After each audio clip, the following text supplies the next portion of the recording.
अस्सलाम वालेकुम नाजरीन, आज की इस वीडियो में एक दो अहम मौज़ूआत के मुख्तलिफ पहलुओं का जायज़ा लेने की कोशिश करेंगे। नाजरीन, कप्तान के माजी में रहे गए एक करीबी साथी ने बड़ा इंकशाफ किया है और उस इंकशाफ का मतलब जो मैं अखज़ करता हूँ वो ये है कि उस इंकशाफ से कप्तान की सबसे बड़ी जीत हुई है। और इस किस्म के इंकशाफात जो उनके करीबी दोस्त करते रहते हैं, मैं समझता हूं कि वो हमें दावत देते हैं कि हम माजी को कुरेद कुरेद कर अवाम के सामने हकायक पेश कर दें। खैर नाजरीन, हुआ क्या है कि कल सीनियर सहाफ़ी हैं 92 न्यूज़ में, जब मैं वहाँ पे काम करता था, जब मैं 92 न्यूज़ का हिस्सा था, तो उस वक्त भी अयाज अमीर साहब एक प्रोग्राम कंडक्ट करते थे। उनके ज़ाती नज़रियात के साथ आपको इख्तिलाफ हो सकता है, लेकिन उनकी काबिलियत और उनके वसी उल मुताला होने पे किसी को कोई शुबा नहीं है। कल लाहौर में उन पे तशद्दुद किया गया। दुनिया न्यूज़ के प्रोग्राम से जब वो बाहर निकले तो एक गाड़ी ने उनका ताक़ुब किया, 6 अफराद ने उन्हें ज़दोकोब किया। अब 73 ईयर्स उनकी एज है। अयाज अमीर साहब का जो मौक़िफ़ आया, जो मैंने उनके साथ बात की, तो उन्होंने कहा कि बात यह है कि बेटा, उन लोगों ने मेरी उम्र का भी लिहाज नहीं किया, एटलीस्ट मेरी उम्र को ही देख देते। मुझे मुंह पे मुक्के मारे गए, होंठों पे मुक्के मारे गए, मेरी कमीज़ को फाड़ दिया गया। कम अज़ कम उन्होंने कहा कि ये इंतहाई बुज़दिल लोग थे जो किसी और रूप में मेरे सामने आए हैं। अगर वो बहादुर होते तो अपने असली रूप में उन्होंने सामने आना था। मैं हार जाता या जीत जाता, लेकिन मैं मुकाबला ज़रूर करता। अब हुआ क्या है नाजरीन कि अयाज अमीर साहब ने 2 दिन पहले रिजीम चेंज सेमिनार से खिताब किया था, उसमें तकरीर की थी। इमरान खान साहब उसमें मौजूद थे।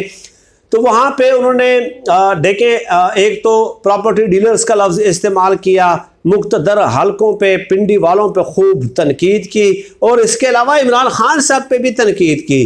तो उन्होंने अपनी तोपों का रुख जो है वो पिंडी वालों की तरफ भी मोड़े रखा, इमरान खान साहब की तरफ भी मोड़े रखा, लेकिन साथ ही साथ उन्होंने ये भी कहा कि मौजूदा हालात में जो बेस्ट ऑप्शन है वो इमरान खान साहब ही हैं। और इमरान खान साहब ने जो 3-3.5 सालों में गलतियां की हैं वो भी इमरान खान साहब को उन्होंने गिनवाई थी।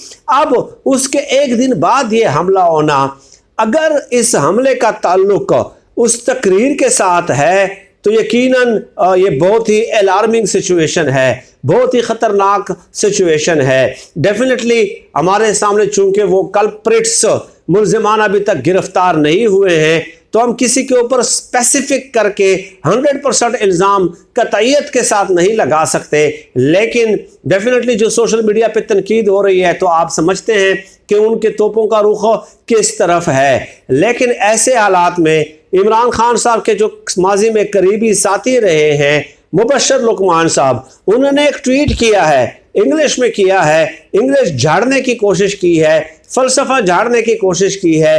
उन्होंने जो ट्वीट किया उसकी समरी मैं उर्दू में बता देता हूँ। उन्होंने कहा कि अयाज अमीर साहब ने जो इमरान खान साहब पे तनकीद की है, उसका रद्द अमल जो है वो सामने आया है और उस पर हमला हो गया है। यानी उन्होंने इस चीज़ को कनेक्ट किया है इमरान खान साहब के साथ, और उन्होंने ये तासुर देने की कोशिश की है कि ये हमला इमरान खान साहब ने कराया है, क्योंकि इमरान खान साहब के इल्म में था कि इसका जो इल्ज़ाम है वो किसी मुख्तदर हलकों पे पड़ेगा।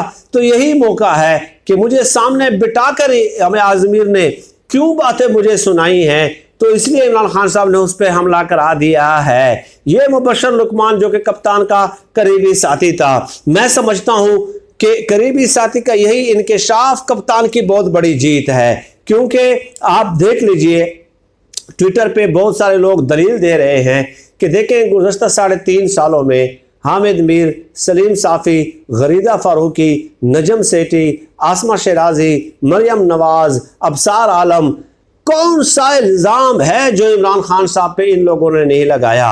हत्ता के उनकी अहलियत तक को नहीं बख्शा। देखें, सियासी इल्जाम तो वो लगाते रहे, वो तो उनका हक है भाई, सहाफ़ी का काम ही यही है। लेकिन आप सलीम साफ़ी साहब के यूट्यूब चैनल पे आज चले जाएं, आज जो उन्होंने वीडियो अपलोड की है उसमें भी उन्होंने ये कहा कि बुशरा बीबी ने जादू टोने का अमल तेज कर दिया है। यानी इमरान खान साहब जब वजीर आजम थे तब भी इनका टारगेट बुशरा बीबी थी, जब अपोजिशन में है तब भी उनकी टारगेट जो है बुशरा बीबी है। खासकर सलीम साफ़ी का तो ये एक शगफ बन गया है, दिन रात ये उनका एक इस्तिआरा बन गया है। आसमा शराजी साहब ने BBC में आर्टिकल लिखा था और बराह रास्त अटैक किया था बुशरा बीबी पे, तो उनकी अहलिया को इतना तनकीद का निशाना बनाया जाता है। उस वक्त FIA उनके अंडर था, पुलिस उनके अंडर थी। अगर वो चाहते तो उन लोगों पे अटैक करवाते ना जो उनकी अहलियत तक को नहीं बख्श रहे। तो यहाँ पे तो इमरान खान साहब पे उन्होंने तनकीद यही की कि आपने 3 सालों की एक्सटेंशन क्यों दी।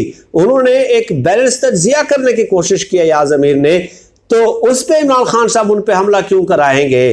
तो अगर इमरान खान साहब ने एक तकरीर की वजह से उन पर हमला कराना था तो एक मीर मोहम्मद अली खान साहब है, उन्होंने ट्वीट किया है कि अगर इमरान खान साहब ने एक तकरीर की वजह से अयाज अमीर पे हमला कराना था तो आज हामिद मीर, सलीम साफ़ी, गरीदा फारूकी, नजम सेठी, आसमा शराजी, इन लोगों की चौथी बरसी होती, क्योंकि ये गालियां तक देने पे उतर आए थे गुज़श्ता 3.5 सालों में इमरान खान साहब को। मेरे ख्याल में ये इमरान खान साहब की सबसे बड़ी जीत है कि इमरान खान साहब के क्रेडिट पे ऐसी कोई चीज़ नहीं है कि इमरान खान साहब वो पुलिस मुकाबले, जाली पुलिस मुकाबले, एनकाउंटर जो है ना और इस तरह के हमले वो नहीं कराते। आप हज़ारों इख्तिलाफात उनके साथ करें और मुझे भी हैं, लेकिन वो उनका तरीका ये है ही नहीं, उनको ये सियासत आती नहीं है कि किस तरह गुंडों के ज़रिए जो है ना वो कुटाई करनी है मुखालिफिन की। ये तरीका जो है ये पहले नंबर पे शरीफ खानदान को सबसे पहले नंबर पे, और दूसरे नंबर पे पीपल्स पार्टी को, वो भी कम हद तक है। लेकिन नून लीग का तो ये वतीरा है भाई, शरीफ खानदान का तो ये एक्सपर्ट ही है कि वो क्या सुप्रीम कोर्ट पे हमले नहीं हुए, क्या सज्जाद अली शाह के साथ क्या कुछ नहीं किया गया। आबिद बाक्सर के आप देख लें कि रिजवान गोंदल साहब दुनिया से चले गए। इसके अलावा जो दूसरे थे मनी लॉन्ड्रिंग केस में, उनका भी आप देख लें ना, कितने लोगों को इन्होंने पार करा दिया है। ठीक है, तो पूरी की पूरी किताबें इस हवाले से मौजूद है और सैकड़ों किताबों से मैं हवाले अपनी वीडियोस के जरिए दे चुका हूं आप लोगों को, ऑलरेडी आप लोगों को दे चुका हूं। तो ये इनका तरीका वारदात है। मुबशर लुकमान साहब, आपने ट्वीट करके हमें शरीफ खानदान का माजी कुरेदने पे मजबूर कर दिया है। एक बार फिर मैं किताबें सामने लाऊंगा और बताऊंगा कि शरीफ खानदान कैसे मुखालिफिन के खिलाफ गुंडों को ये इस्तेमाल करता रहा है। 2 साल पहले ये किताबी हवालों से मैं ये चीज़ें पेश कर चुका हूँ, लेकिन मुबशर लुकमान के ट्वीट की वजह से एक बार फिर वो हवाले जो है आने वाले वीडियोज़ में इंशाअल्लाह ताला आपके सामने पेश करूँगा। तो ये चंद हकायक थे। आज परेड ग्राउंड में जलसा भी है, बहुत सारे डेवलपमेंट्स हैं, लेकिन डेफिनेटली कभी कभार एक फ़िक्री और शऊरी रहनुमाई करना अपने ऑडियंस की वो भी ज़रूरी हो जाता है। सरदस्त नाज़रीन, आज की इस वीडियो में इतना ही। अल्लाह पाक से दुआ है कि अल्लाह पाक हमें खल्क़ खुदा के लिए आसानियाँ पैदा करने की तौफ़ीक़ अता फ़रमाए। आमीन या रब्बल आलमीन।